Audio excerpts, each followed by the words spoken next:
Trident Music World Films Production. DJ Sumit Satish Verma.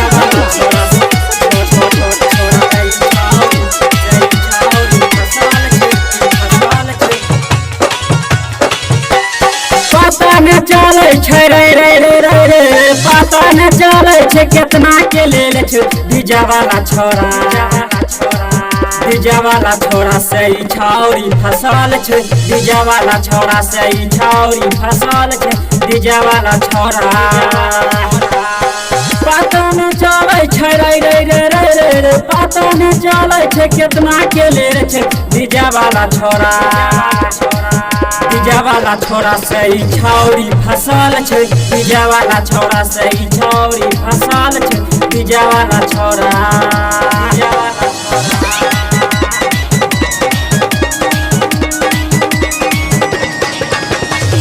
आप सुन रहे हैं लता मंगेशकर को। DJ Sumit Satish Verma.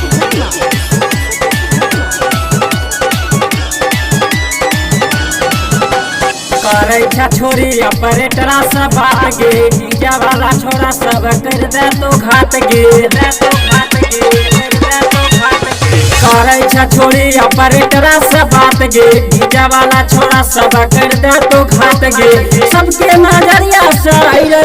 रे सबके नजरिया से ही हो गिरल छै डीजे वाला छोरा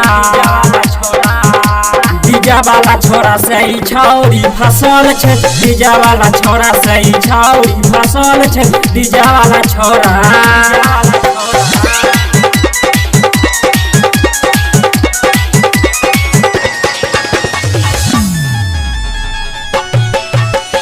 DJ Sumit Satish Verma.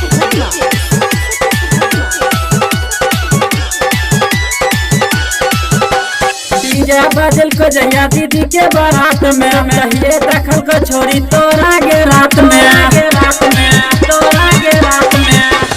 DJ बजल को जहिया दीदी के बारात में कहिए देखल को छोरी तोरा गे रात में दिलवा में ओकरा रे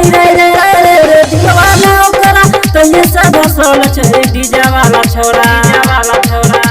डीजे वाला छोरा से ई छौरी फसल छै डीजे वाला छोरा से ई छौरी फसल छै डीजे वाला छोरा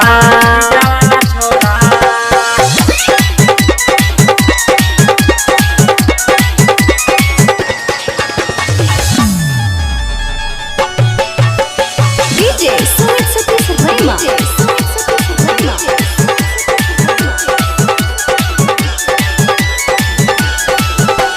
लता मंगेश के गाना भल ही करे छोरी देखाबै छै खोल के गेट रे लता मंगेश के गाना भल ही करे छोरी देखाबै छै खोल के गेट रे केकरा चक्कर में रे केकरा चक्कर में तू पड़ल छै डीजे वाला छोरा